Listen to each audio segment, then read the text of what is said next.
Good evening, everyone. I'm Jennifer Smith, and I'm a science communicator at Wisconsin Sea Grant. Welcome to the second Lake Talk of the fall season. Tonight, we're focusing on shipwrecks and maritime archaeology with Caitlin Zant of the Wisconsin Historical Society.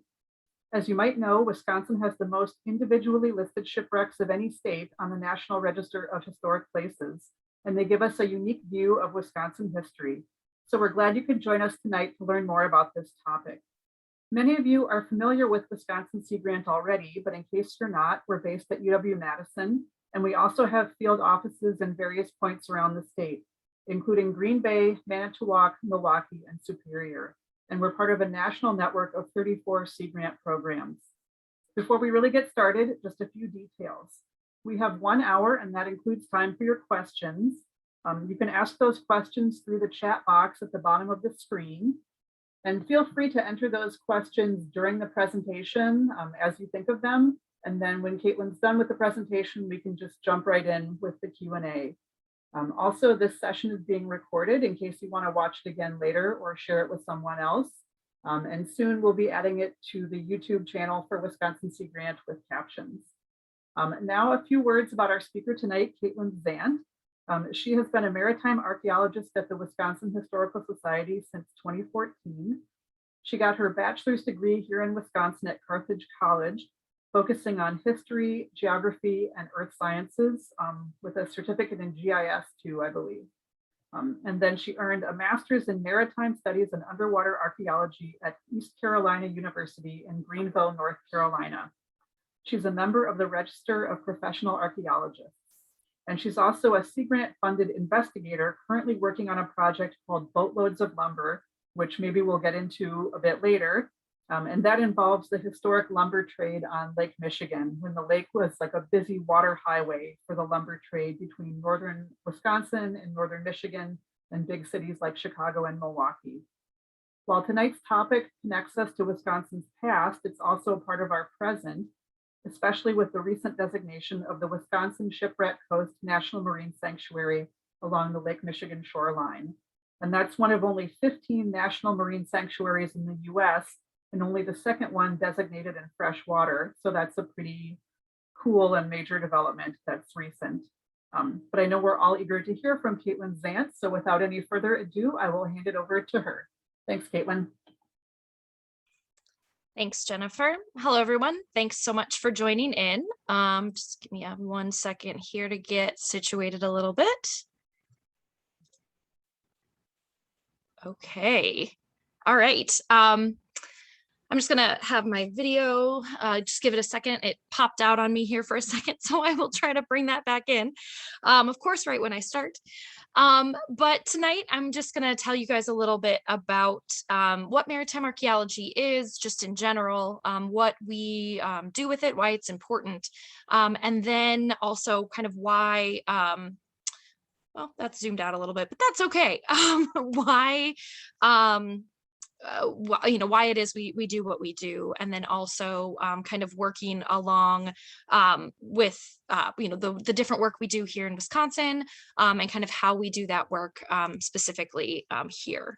So when people first ask me what maritime archaeology is, or I tell them I'm a maritime archaeologist, a lot of times people just immediately think of regular traditional archaeology. So they think of Indiana Jones, think of the pyramids at Giza, or different things like that. And so, but when I finally kind of talk to them a little bit more and say that that I'm actually a maritime archaeologist and that I focus on things that are under the water, I get a variety of different reactions. But one of the main ones I get is people start to ask me about these guys, and they're like, "Oh, pirates are awesome! Like, how much gold have you found?" And then I have to let them know that, we don't really have gold in Lake Michigan. Despite various claims that there is some, there has been no gold found in Lake Michigan. So then people a lot of times will start to ask me about this wreck, which of course is Titanic, which, again, I love the subject, love to talk about it. But again, it's not a Wisconsin shipwreck. And so it's not necessarily something that I study and focus on in my day job. But I do love talking about it. And then a lot of people, start thinking about the Edmund Fitzgerald, because we have the song, The Wreck of the Edmund Fitzgerald. And so that's kind of one of the things that people know about when they think, oh, Great Lakes, maritime history, they think Edmund Fitzgerald.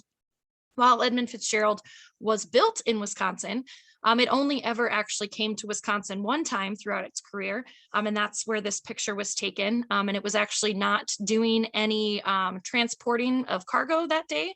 It was in town for an event when the Edmund Fitzgerald, who was the president of the Northwestern Mutual Insurance Company, came aboard to tour the vessel while it was here. So all of these are very important parts of maritime history and of maritime, different maritime archaeological studies have been done on them, but it doesn't necessarily encompass the whole picture. There's a whole lot more behind this and underneath it that we look at just here in the Great Lakes, just here in Wisconsin even. So maritime archaeology in and of itself, basic is just at its base is the study of humans' interaction with the water. So that can include lakes, it includes the ocean, riverways, intertidal areas, basically anywhere along a waterway where people have been and have manipulated that area and have built things and or sailed on. And the study of this is done through the associated physical remains that are left behind. And so, we look at submerged landscapes, but we also look at submerged items as well, such as shipwrecks, but also things beyond shipwrecks.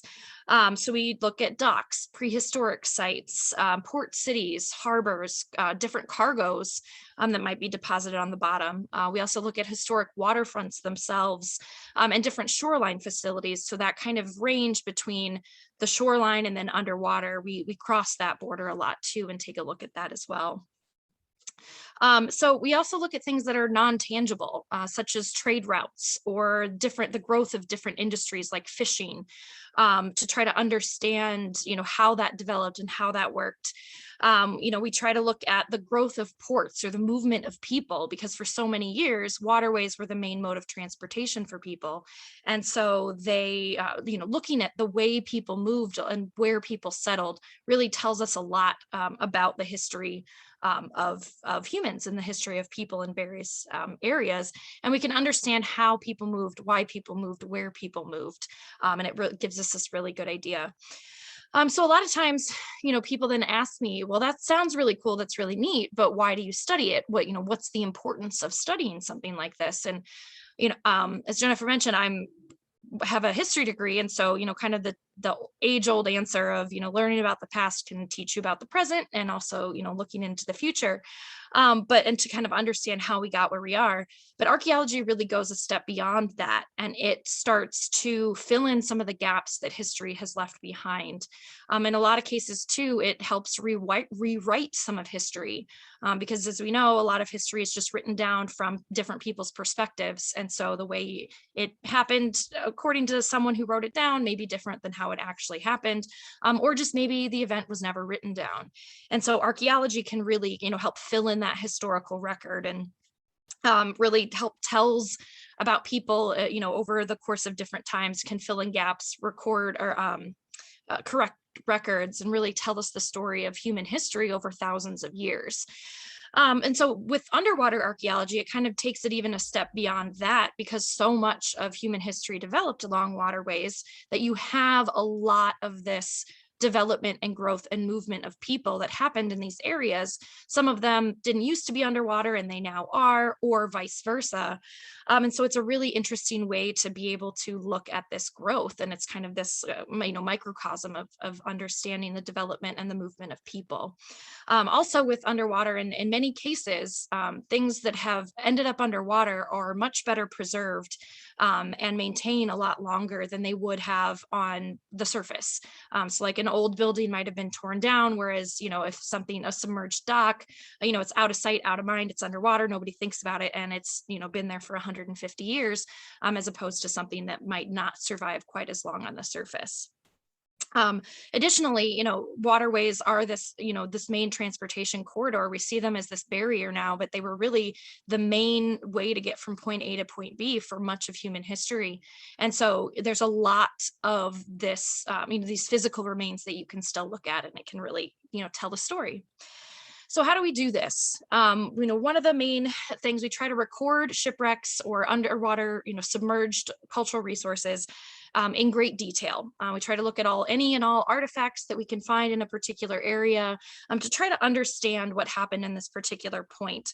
If we're looking at a shipwreck, we're trying to understand, how the ship went down, what it was carrying at the time, what the sailors on board were doing in the moments just before sinking, maybe trying to understand why a ship sank at a particular, or why or how a ship sank at a particular point in time. And we want to place that kind of in the larger historical context to understand what was going on both on the ship and understand the particular, cargo it was carrying at that particular point in time. To do this, here we have an image of the shipwrecked Northerner. You can see divers underwater. We place this baseline down the center just using tape measures. And then we have these offsets so that we're able to record underwater in great detail everything that we see underwater. And a lot of times we use these scale drawings to do that. And then that's what you see these people, these divers here doing, is taking these scale drawings, and then we can bring that up out of the water and actually understand what's happening. So this shipwreck is in relatively deeper water, but we do the same process in very shallow water. So this is the shipwreck of the Iris, which is up on Washington Island. And it's the same exact process. People are just in hip waders instead of dive gear looking at it. And so it's, we still try to record the same amount of information, the same amount of data, no matter if it's shallow or deep. The way we do that changes based on the depth of the water or the situation that we're in, but generally it's the same process. So we also want to try to not just look at the shipwreck itself, but we want to look at the artifacts. So we try to take a lot of video, we try to take a lot of photos of the artifacts themselves and also the ship. In addition to that, we use side scan sonar and multi-beam sonar to be able to, which you can see in this image down on the lower right-hand corner, to, in circumstances of either low visibility or extreme depth, or if it's just as a quick look to kind of understand what it is that we're looking at, to gain a view of these wrecks. Then, as I mentioned, we try to do these scale drawings of these shipwrecks and to understand them. And you can see here on the bottom, the schooner Pathfinder, that's one of our finished scale drawings. So when we take our underwater measurements, we take our notes, we bring them up out of the water and we put them on graph paper, and then that gets traced and then inked and then digitized. So then we have this overall view of the shipwreck, because when you're underwater, unless you have really great visibility, you usually don't get to have this general overview of what the shipwreck looks like. And so to have this is a really important thing to understand, see different parts of the wreck and kind of see how it looks overall. For shipwrecks in deeper water or that are very, very large, as you see here on the top with the Lakeland, we use a photo mosaic to do basically the same thing. You can see up here in the top, there's a little diver. So this is done to scale, but it's using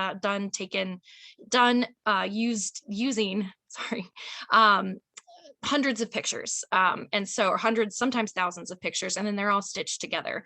But again, for this shipwreck, because it's so long and so big and in such deep water, over 200 feet, there just wasn't enough time or manpower to be able to record all of this size of shipwreck by hand. One of the other newer things that we're able to work with as well now are 3D models and photogrammetry. And so this has really come into being within the last 5 years or so, as a tool where you can take photos and then put it into photos or video, put it into a processor on a computer program, and then it can create this 3D image for you using different shadowing and different bits and pieces. And these are to scale as well. And so you can take measurements of it. And one of the really nice things for us, one of the great tools for us, is that the detail of this is so great that we're able to use them as monitoring over time. So you can go down, take a lot of pictures, render this image, and then use it as a base for going back 5 years later, 10 years later, to see if that has changed. I mean, that's what you can see here over on the left-hand side of the screen with the steamer Wisconsin, where we took data 10 years apart and were able to basically put one on top of the other and do subtraction, working with some researchers up at Michigan Tech University up in the UP. And we were able to determine by centimeters, essentially, how much change there had been in the shipwreck in that 10-year period of time. And with the Wisconsin, we found that there had been quite a lot. And so that's something that moving forward, we can use for monitoring, for preservation, and to kind of understand what's happening with our shipwrecks. So here in Wisconsin, our office is made up of myself and then my coworker, Tamara Thompson. And currently we have a third person in the office, Sophia Stewart, who's been working with us on certain projects. And so because we're a very small office, we employ the use of volunteers in many situations and for most of our field work. And with these volunteers, we help, we train them. They're all divers, have been trained in diving, and we take them and teach them how to do all these underwater drawing techniques and methodologies underwater, and then they can come and help us while we're out in the field. So here we have another couple of views of our volunteers as well. And you can see they participate all the way in the drawing and every component, every part of our particular project. And this is a little more detail of kind of what it is that we do. So we, when we bring up our drawings, fresh off underwater, our little notations and our measurements, then we come up, we then transpose that to graph paper. So basically like technical drawings, and then that gets inked and then scanned and then becomes our digitized copy, as you can see up here in the top with the LaSalle. So when we collect all this information, we do put together academic reports. We have technical field reports that get put together every year. We have grant reports that we write, but all of the work that we do isn't just for academic purposes. We have a major public outreach component to what we do, because we try to bring all this information up and share it with as many people in Wisconsin as we possibly can. You don't necessarily have to be a diver to understand and learn and get interested in Wisconsin's maritime history. We have a series of buoys across the state. Some of them are for shallow water wrecks that are meant more for kayakers to go see. Other ones are for deeper wrecks that you can tie your boat up to, and it's a safe place to attach your boat so then divers can go have access to that particular site. We also have a series of maritime trails markers all over the state.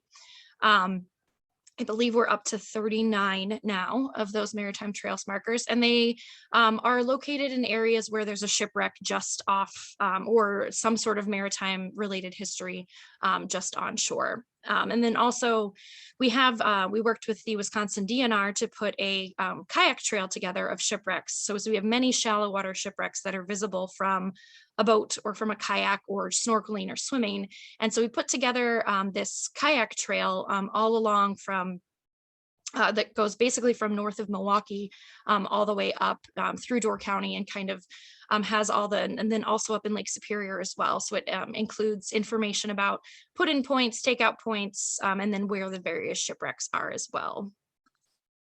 So a lot of people, when they think about maritime archaeology or hear maritime archaeology, they just assume that it's in the ocean. A lot of people don't even, when I first mention it, don't even realize really that the Great Lakes has shipwrecks. And so in a lot of people's minds, this is kind of what you think about when you think of a shipwreck. It's very colorful, colored in coral, usually made out of metal. And that is what you see a lot of times when you go diving in the ocean, because in the ocean, a lot of wood, if it's not quickly covered up by sand or other materials, there are little worms called teredo worms that will actually eat away at the wood. And so what you're left with is the, very broken and scattered old wooden shipwrecks that are mostly just conglomerations of artifacts. Otherwise, you have these metal shipwrecks that then turn into these kind of coral reefs. But here in the Great Lakes, we do have shipwrecks. And basically, because of the cold, dark, deep, low oxygen level water that we have, Most different types of materials are really well preserved underwater. So we have wooden shipwrecks such as this one. This is the Vernon. It's in 160 feet of water. And it's over 150 years old, and it basically looks like it could sail right off the bottom. And so we have all these different kinds of materials that get saved here. And so we have very different looking shipwrecks that are basically not covered with anything, except for now we have the invasive quagga mussels that have come in, and that's kind of the fuzzy stuff that you see all over this ship. Other than that, we don't have a lot that's working against the deterioration of these shipwrecks. And so they maintain a lot longer than in the ocean. We also have various types, I mentioned various types of materials that are preserved. Here, this is the shipwreck Lakeland, and it was carrying Nash, Kissel, and Roland automobiles when it sank. It's up just about 6 miles off of Sturgeon Bay, Wisconsin. And here you can see one of those vehicles. We have the rubber still well preserved. The glass is still in the headlights.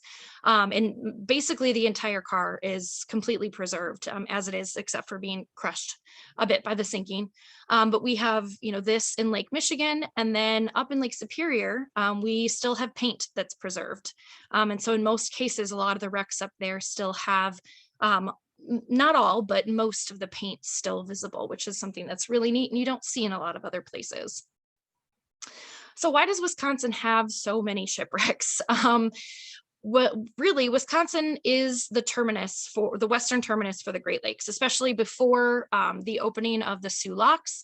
The farthest west you could get completely via water through the Great Lakes was basically Wisconsin. And so a lot of ships came to Wisconsin bringing various cargoes. There were lots of trades between the farmland of Wisconsin and the Midwest and larger cities out east. And so a lot of cargo was moving through and coming to Wisconsin. Additionally, a lot of passengers were coming out this way as immigrants were coming and moving further westward. Wisconsin was really the jumping off point for a lot of people moving westward, and really for that westward expansion that happened throughout much of the US history. And Wisconsin was really this place, this interchange place where people would, take the waterways and then traverse to moving on land. So in Wisconsin, we have approximately 750, that's a changing number, but approximately 750 historic shipwreck losses in Wisconsin waters. So that includes the waters of Lake Michigan, Lake Superior, and then the inland waterways, the rivers and lakes. These are just what were reported in newspapers. So there are likely a lot more vessels that have sunk in Wisconsin. They just weren't reported in newspapers because they were either, very small vessels or just in such remote places that they did not end up making it to papers. Of these 750, we know of about where just over 200 of them are. So I always like to say, if you're really, into finding shipwrecks, there's a lot out there to find. So if you want that to be your new hobby, have at it. There's a lot out there for you. A thing I really like to talk about too is the seal of Wisconsin. So one of the things that's really interesting to me that, again, a lot of people even in Wisconsin don't think about is Wisconsin's connection to the Great Lakes. But it is and always has been, and it's right here on our state seal. So right away, there's 3 different maritime symbols on this seal. The first one is pretty obvious, the sailor. So you have the sailor and the miner, which were they're basically demonstrating the 2 largest industries in Wisconsin at the time that this was created. At the founding of the state of Wisconsin. And so you have the sailor and you have the miner. Then you have the anchor, which is, again, the tool of the sailor, and was basically on here to promote, to show the prowess in, industrial shipping and shipping that was so important to the economy of Wisconsin for so long. The third symbol on here that a lot of people don't necessarily realize is related to maritime history is the arm and hammer. The arm and hammer was placed on here to promote, prowess in manufacturing and industry, and building and making things here in Wisconsin. But what a lot of people don't realize is that the hammer that he's holding is actually what's called a caulking mallet, and it was used to pound oakum into the seams between the outer hull planks of a vessel and the deck planks, and that would help make the vessel watertight. And so that was a very important tool used in shipbuilding, which shipbuilding was a very important industry in Wisconsin for many, many years. We still have places like Bay Shipbuilding up in Sturgeon Bay, and also Burger Boats down in Manitowoc that still do create and make these boats as well. And so that's, if you want to whip that out at trivia sometime, you have a new piece of trivia that you can tell people. So now I'm going to talk a little bit about a couple of specific shipwrecks that we have here in Wisconsin. We have pretty much all different types of ships in Wisconsin. We've got small, wooden vessels, we've got large metal vessels, and vice versa. We have, ships that are really, really old. We have ships that are a lot more modern. And so I'm just kind of going to go through a couple of the different types that we have here. So the very first one here is the scow schooner Ocean Wave. Ocean Wave was built in 1860, and then it sank in 1869. It was originally 73 feet long, and today it is in 110 feet of water off of Door County. So scow schooners are really interesting because, as you can see here, this is a scow schooner. It doesn't look like your traditional wine glass hull that you have with a lot of other schooners. There was an old adage that if you could build a barn, you could build a scow. It's very straight lines. It has an incredibly flat bottom, a very sharp turn of the bilge, or the edge of the ship is basically just an L, or a 90-degree angle. And these vessels were very easy to build. They didn't need a large shipyard to be built. So a lot of them were built in basically, someone's backyard, or, not at one of the larger shipyards, just because they were so easy to build. And so because of that, this type of vessel was really important to a lot of immigrants that were first coming to Wisconsin who wanted to get into the maritime trade. So for many of these immigrants, if they had a farm along the lakeshore and they wanted to get their goods to someplace like Milwaukee or Chicago quickly, then you needed a vessel to do that. And so scow schooners, since they were so easy to build, were used in a lot of these trades to get these different goods to market. And it also helped, especially Norwegian immigrants. A lot of the men who began as captains on these scow schooners then moved on to becoming captains of much larger schooners later in their careers. So this was really a jumping off point for a lot of sailors in Wisconsin. So the Ocean Wave, as I mentioned, is now off of basically straight off of Whitefish Dunes State Park up in Door County in 110 feet of water. And at the time of its sinking, it was carrying stone, limestone, as you can see in this pile over here.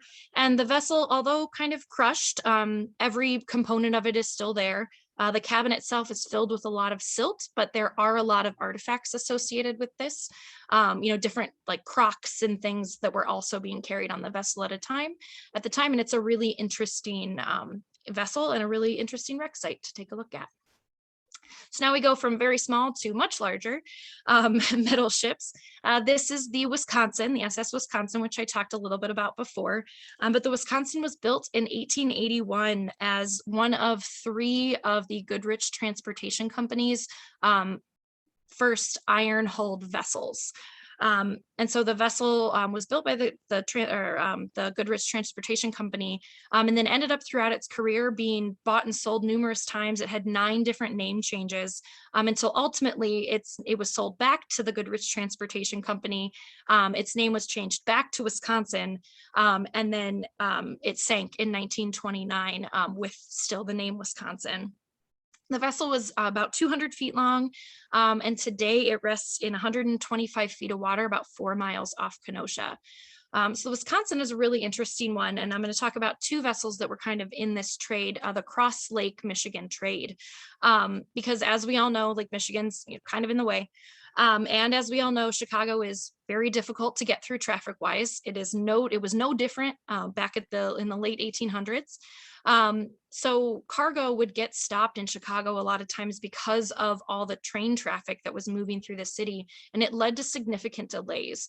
And so a lot of these transportation companies, instead of moving their goods via train, decided that around Lake Michigan via train, they decided that it would be cheaper and faster to build and or buy vessels that could sail across Lake Michigan year round to transport their cargo.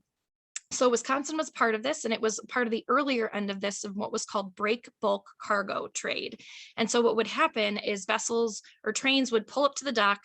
All the cargo would be unloaded from the trains onto these hand carts. The hand carts would be rolled onto the Wisconsin or vessels similar to it. The ship would go across the lake, and then on the other side of the lake, the hand carts would be rolled off, and then the cargo would be reloaded onto trains, and then they would continue on their way. And believe it or not, it was faster and more reliable to do this than it was to send your goods all the way through Chicago.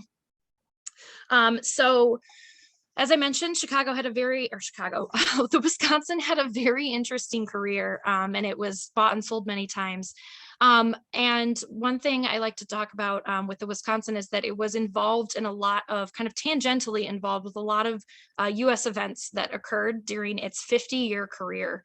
And so, as I mentioned, it changed hands multiple times. It had a fire in 1909, 1909. And so the vessel was burned pretty much down to the water line. And so it was rebuilt at that time to look, so the upper deck structure was completely revamped. It could carry passengers, many more passengers as well. But it did survive a 50-year long career. And so those different kind of components of US history. So the very first master of the Wisconsin was actually a Civil War vet who had, worked or had been in the Navy during the Civil War and had fought in some pretty major Civil War naval battles at the time.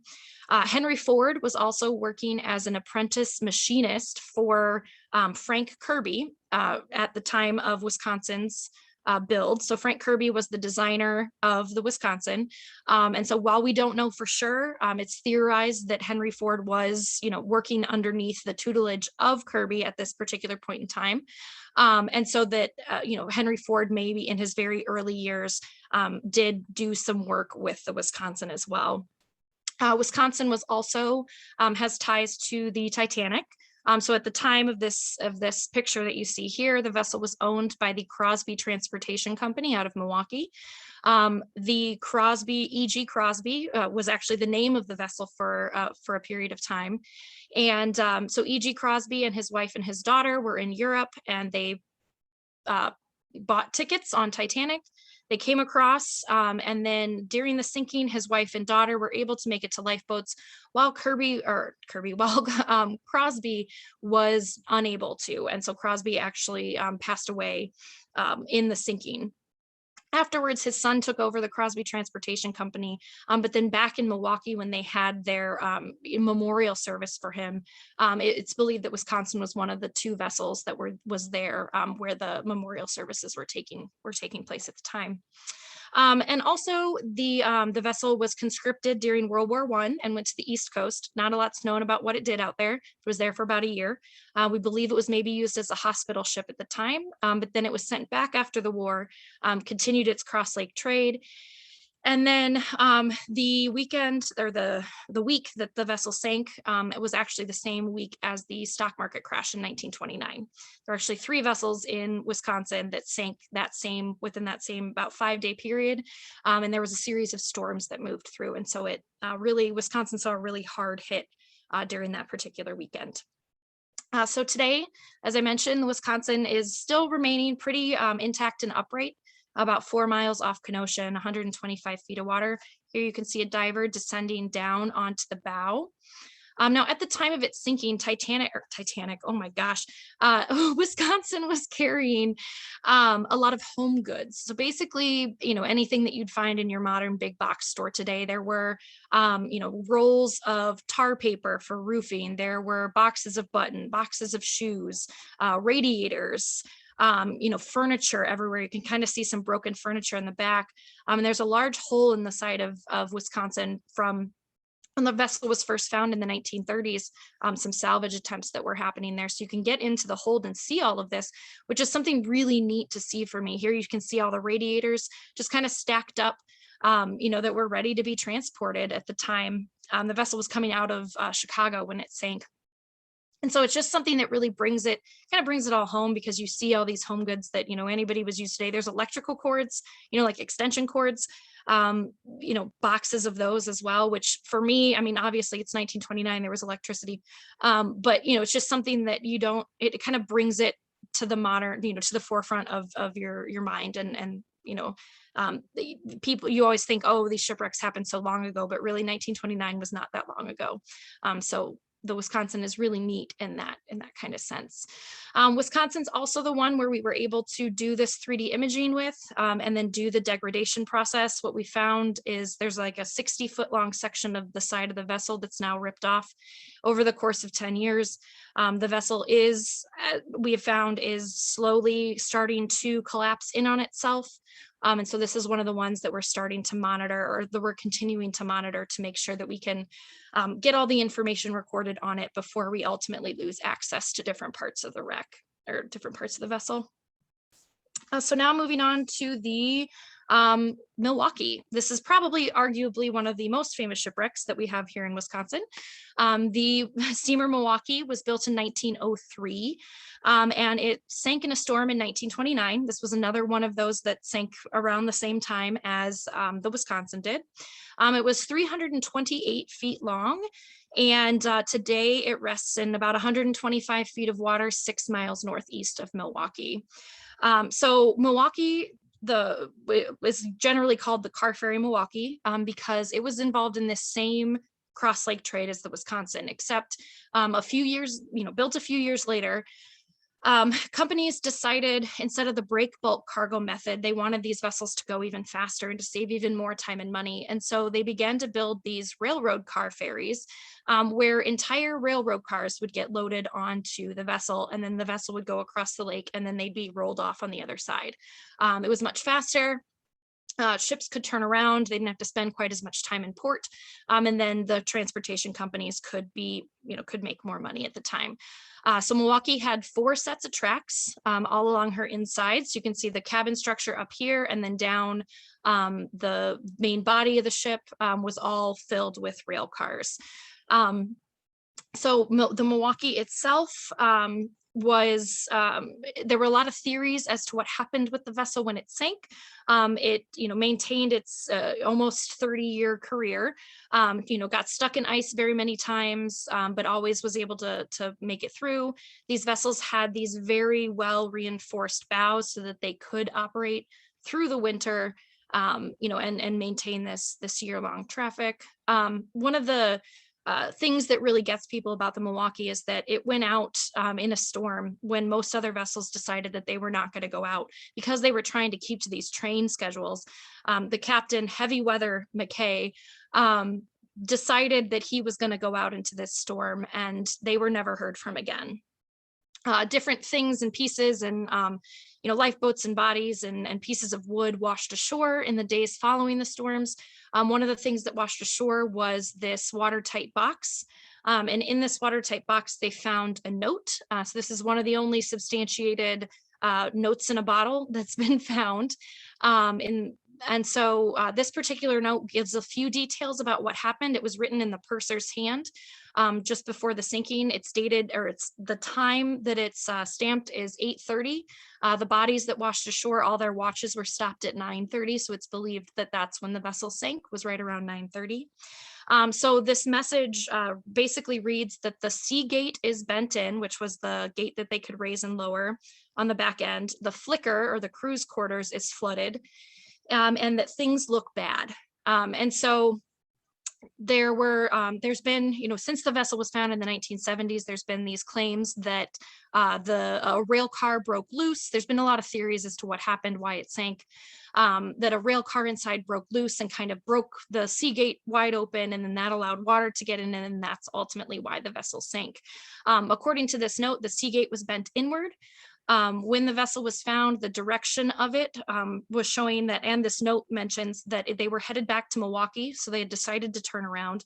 And in that particular, the direction that the vessel was facing, they would have been taking a lot of large waves to their stern, because this storm was coming out of the north. And so what we believe actually happened was that a large wave had come and damaged the sea gate. and that allowed the water to get in. And then once all of the, once the water was starting to get in and the sea gate was damaged, there was not really anything they could do. And the vessel began to fill with water. They couldn't keep the pumps going. They couldn't keep going. And the vessel then ultimately sank. So today, this is a view of that broken sea gate. As you can see, it's kind of this W shape. And so it's one side's kind of broken off, but it's the vessel sitting upright. There are 28 rail cars on board this vessel. It says Milwaukee left port with 25 vessels. However, we counted 28 vessels on board. So we're just not sure if that was a miswriting or what that might be. But the ship only had a capacity for 28 rail cars. So it was filled to capacity when it left. But here you can see kind of the ends of those rail lines and the stern of the vessel. This vessel is also collapsing in on itself as well, at least the upper iron portion. The lower steel portion seems to be maintaining in good space. Now, what you can see, it's kind of a mess, but you can see the different rail cars. And again, this was carrying home goods as well. There's a car with an automobile in it. There's wood veneer. There were refrigerated cars that were carrying cheeses and fruit and all the different things. My favorite cars, however, are the 3 cars that were carrying Kohler bathroom fixtures. So again, this sank in 1929. A lot of homes today in Wisconsin probably have circa 1929 Kohler bathroom fixtures in them. And this vessel was carrying these rail cars. So here you can see some sinks. There's a bathtub here too. And then there's also a rail car entirely full of toilets and toilet cisterns. So again, this kind of just really tells you about what life was like in 1929. And, that 1929 was really not that long ago. And it kind of, again, brings it home to everything. This is probably one of the most famous pictures of Milwaukee, but the captain's cabin and the chart room for the Milwaukee actually lifted up off of it and now sits about 90 feet off to the side of the vessel.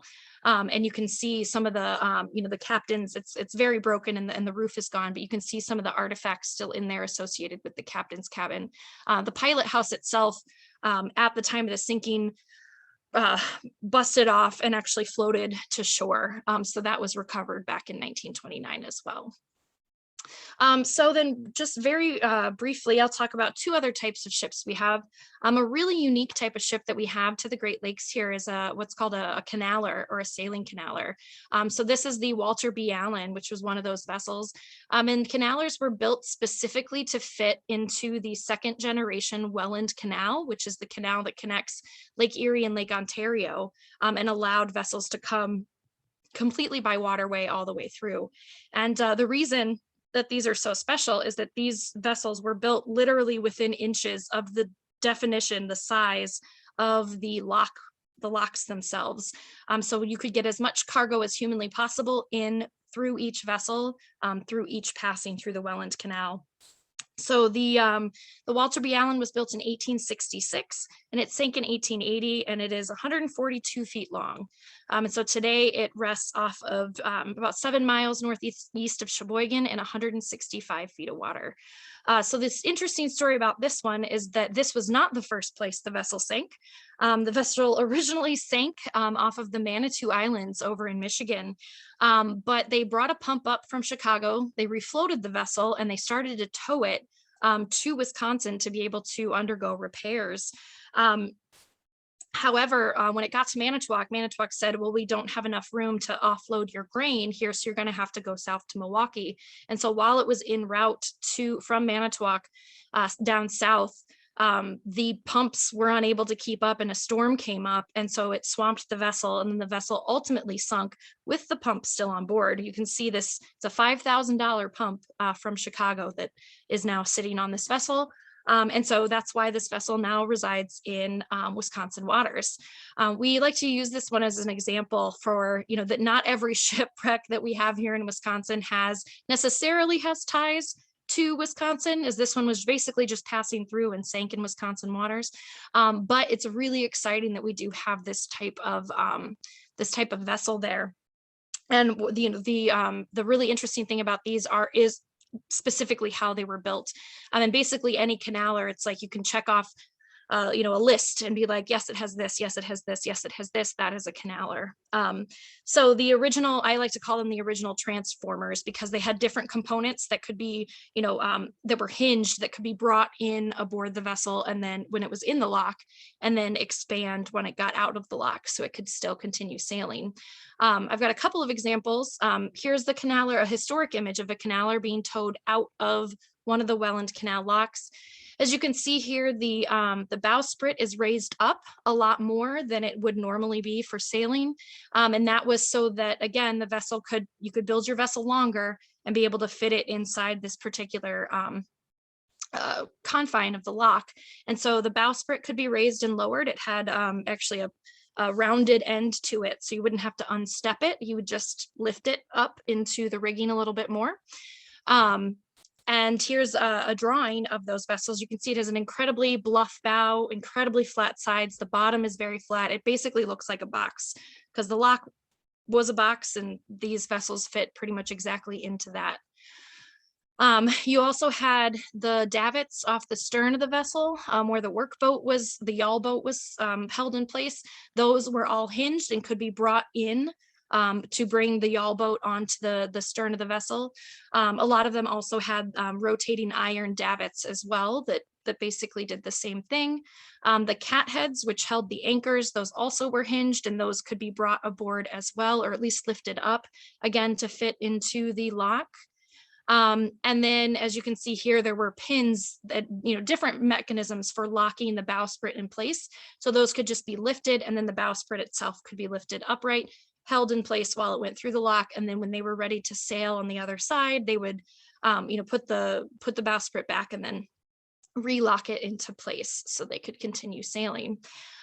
So that's, one of the really interesting things that we have here in Wisconsin is that the canalers were across the Great Lakes and used, but we have a very heavy concentration of them in Wisconsin waters. I believe we have 8 of those vessels.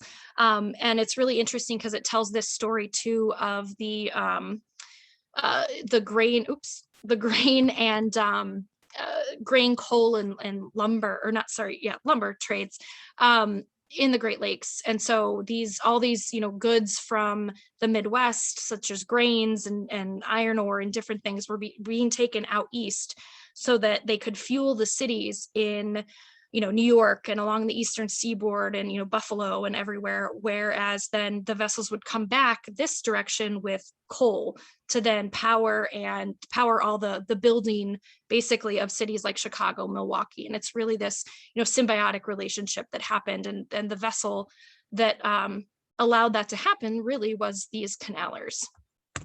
And so then also we have the, some newer vessels that were basically just used as workhorses. So this is the Finn McCool. It was built in 1926 and it sank in 1964. So again, a much newer vessel, not quite as old as, people don't think about that. Yes, the Great Lakes are still working lakes. And so these vessels are still, we have more modern ones that have sunk as well. It's only in, as you can see, about 3 feet of water, just off of Bayfield, Wisconsin. If you've ever been to Bayfield and stayed at the Seagull Bay Motel, if you look at the very top of this picture, you can see the hotel right at the bluff. So if you look straight down from Seagull Bay, that's where the Finn McCool is. And so the Finn McCool, it was basically just a work vessel that was being used up in the Apostle Islands. And then it ultimately sank. There is still a steam powered winch on board. So again, if you're a new diver or a kayaker or what have you, this winch is, just beneath the surface, and it's a really interesting dive that you can go see. So basically this vessel, is sitting at the dock and the pumps failed, and then it ultimately sank at the dock.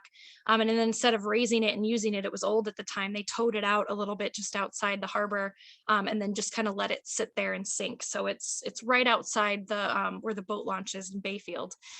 So all the machinery is on board still, and it's incredibly accessible. In years of low water, even different pieces of it stick out of the water. You can see in this image, you have a kayaker going by. Now with the lake levels higher, it's completely submerged. But again, it's a pretty accessible site for people to go see. So, this is also, again, one part of those, that kayak trail that I talked about earlier. There's a lot of really interesting shallow water shipwrecks that can be seen up in the Apostle Islands as well that are really interesting. So with that, that's all I have for you guys today. If you're interested in learning more about any of the wrecks I talked about today, any of the other wrecks we have, if you want to read any of our technical reports, we have them all online at wisconsinshipwrecks.org, which is hosted and created in partnership with Sea Grant. And so there's access to pretty much any information you can want on that. And then also, if you want to contact us, the contact us button goes emails straight to me and then my coworker Tamara Thompson as well. So now it looks like we've got about 10 minutes-ish for questions. So if people have them, have at them. I am ready to answer. Sure. Well, thanks so much, Caitlin. That was really fascinating. Yeah, Real range of different shipwrecks. And actually, you beat me to one thing that I was going to say, which was a plug for that wisconsinshipwrecks.org website, since that is a font of information.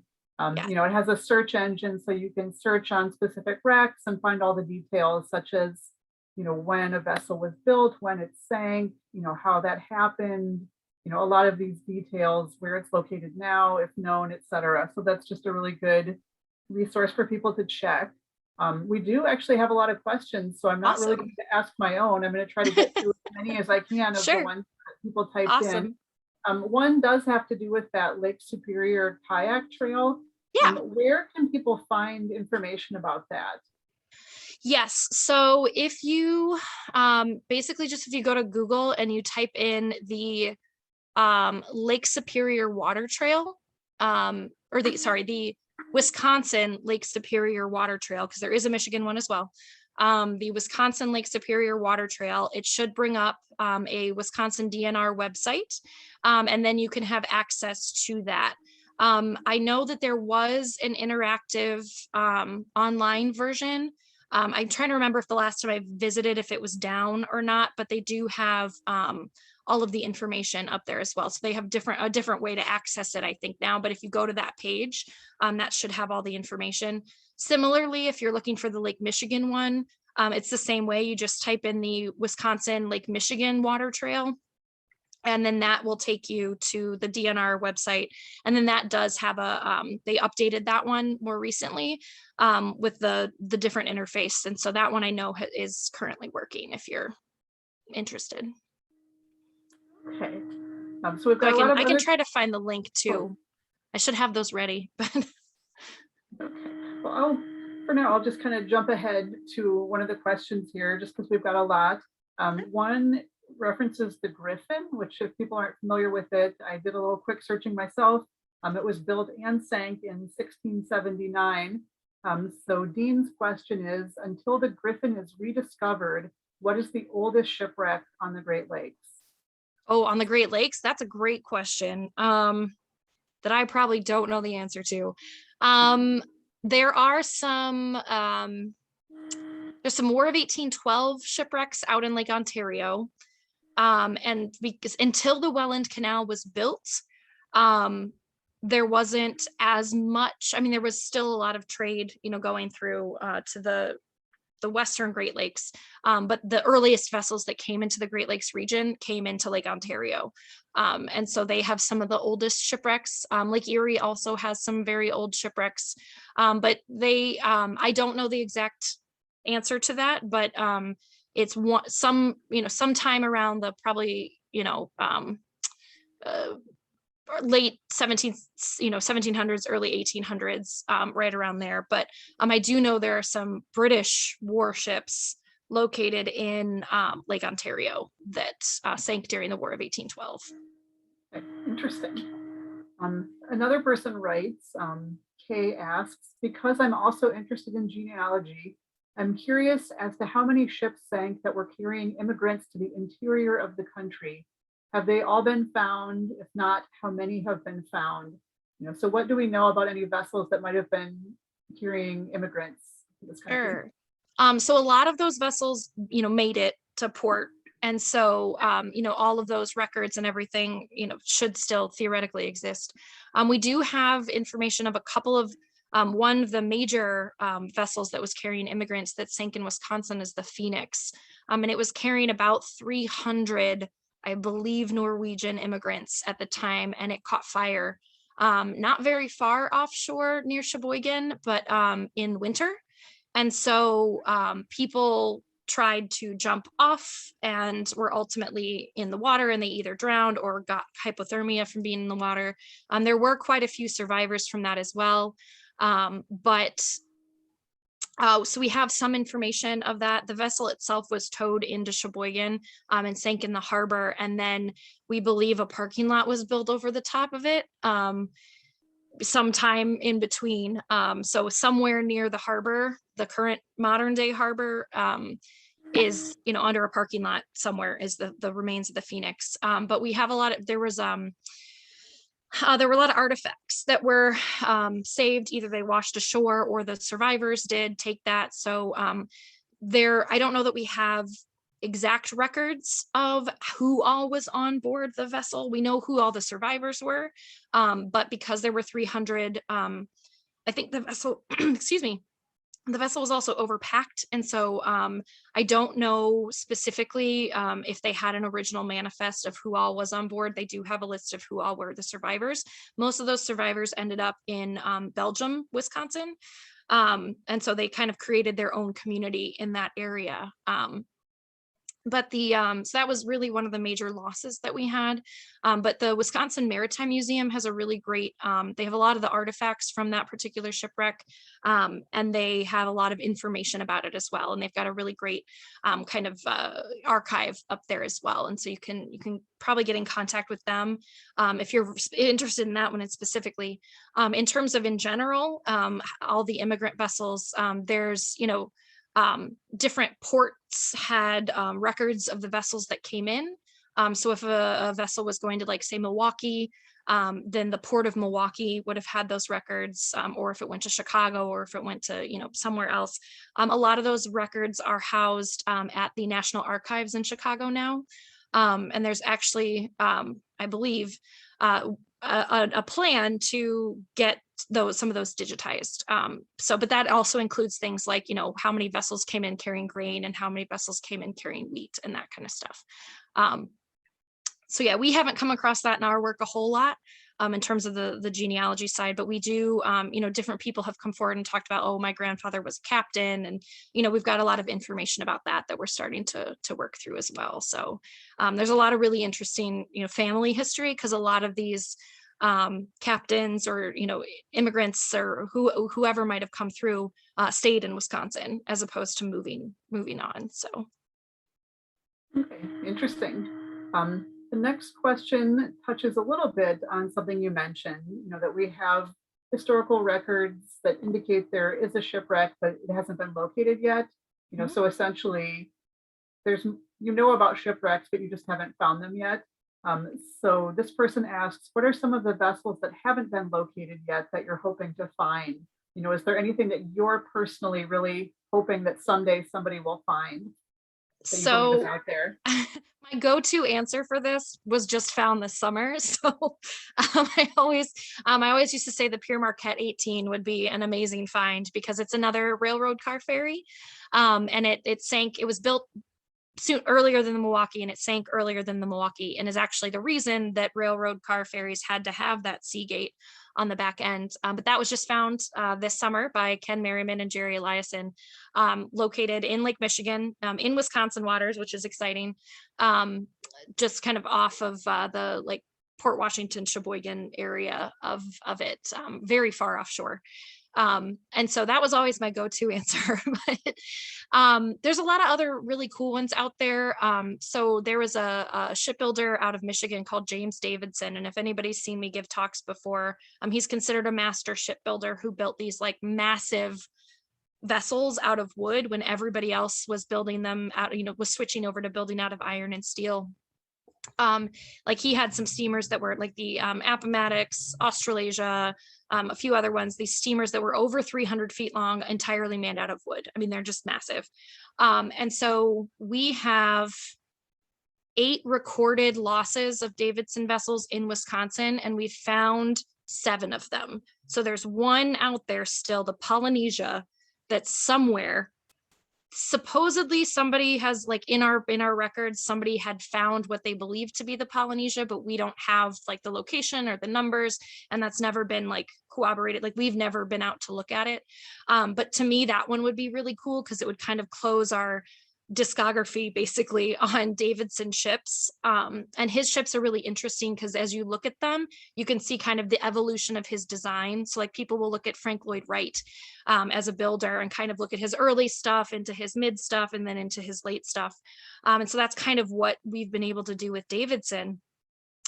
As he, began with smaller, more traditional vessels, and then kind of moved into these larger vessels. Like, he had a very specific build style with like floor keelsons and a lot of different iron bracing and things like that.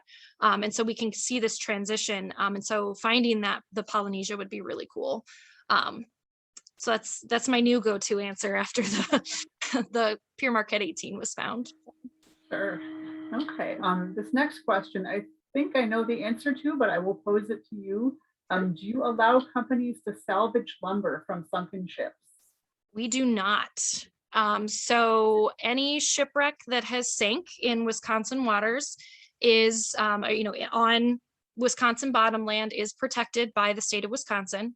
It's also protected by the Abandoned Shipwreck Act. So in 1987, a federal act came through that protects any historic shipwreck that it lies on state bottomlands.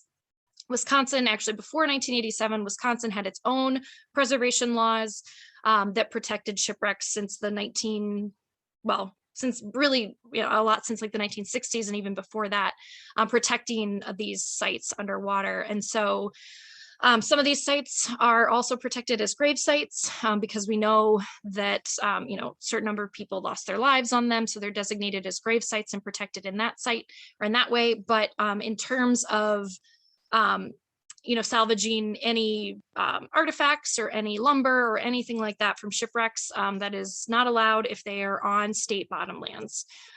They're protected as archaeological sites. For the next question, I'm going to kind of mesh together questions from two different people. People are wondering about the most valuable thing you have found, or perhaps the most exciting or surprising items that you found. I once told somebody interviewing me that every shipwreck is a treasure. But in terms of value, it's hard to really determine because it's, is it monetary value? Is it cultural value? Is it historic value? And so I think one of the most interesting, or I guess valuable to like the archaeological record in Wisconsin, whenever we find ships that have like artifacts from them, that are still intact, I guess, is to me very valuable because it tells you, kind of what was happening on board in the moments before a ship sank. So while, one of the things that was really in terms of knowledge value with the sinking of the Ralph Simmons, which is the Christmas tree ship. Everybody, again, probably the most famous shipwreck in Wisconsin. During the archaeological work on the vessel, it was found that the anchor chain had been faked out or like run along the ship, which told us that the vessel, like the crew, was preparing to try to drop anchor in the moments before it sank. And there's a piece, I'm forgetting the name for everything right now, but there's like basically this metal bar that would be hammered in to hold chain in place on the windlass. And so that was lifted up, and you can still see where it is today. And the anchor chain is still faked out. And so they were in way too deep a water to actually anchor at the time. But from that, we determined that they were, maybe going to try to drop anchor to slow themselves down or something. But then that really helped paint the picture of what was going on the vessel with that, because again, that's another one that we're really not sure what happened, despite the story being that it sank in the storm that blew up. The life-saving station records from Kewaunee and Manitowoc, or Two Rivers, basically show that the vessel had already sunk before the storm came in. And so we're trying to, try to piece together exactly what happened. And so, we believe that they probably began taking on water and the pumps couldn't keep up. And so they were trying to determine, what the best way was to, save themselves. And so that they had in that kind of tried to, they began to get the anchor ready to be able to release it. And then they never ended up getting the chance to with that particular one. So while that's not necessarily like, monetary value or anything like that, for historic records and things, that's a big one. Most interesting thing to me, I really love the rail cars full of bathroom fixtures on the Milwaukee. I don't know why, but I do. It was just, on this shipwreck where everything's, like green and brown and, whatever, to come across and just see this like pristine white porcelain just staring back at you was pretty interesting to me. So we'll go with that. Also, a Spider-Man balloon. I'll go with that. That's my fun one. Where did you find that? At 180 feet underwater inside a box that had been used, like an ice box. That had been used for a vessel. It was sitting off the side of the wreck, and there was inexplicably a Spider-Man balloon inside. So don't release balloons. It's my PSA for the day. Don't release balloons. That's important. Gosh, we're quickly running out of time, but hopefully we can get to just one or two more, since there are some really good questions in here, and I really appreciate everybody's interest and engagement in this. One person asks about zebra mussels becoming a problem, or quagga mussels. How do aquatic invasive species complicate your job? It's a double-edged sword. So now that we have the mussels coming in, which are mostly quagga mussels now, it covers the shipwrecks. And so to be able to get accurate measurements of what it is that we're looking at, or to determine what something might be, we essentially have to clear off or try to clear off the mussels as best we can. But unfortunately, when we do that, if it's a wooden vessel, a lot of times the mussels, they have this little like tendril like to hold on, and we end up pulling off part of the wood as well when that happens. And so, as much as we try not to do that, in many cases, to be able to understand what it is we're looking at, we have to move the mussels.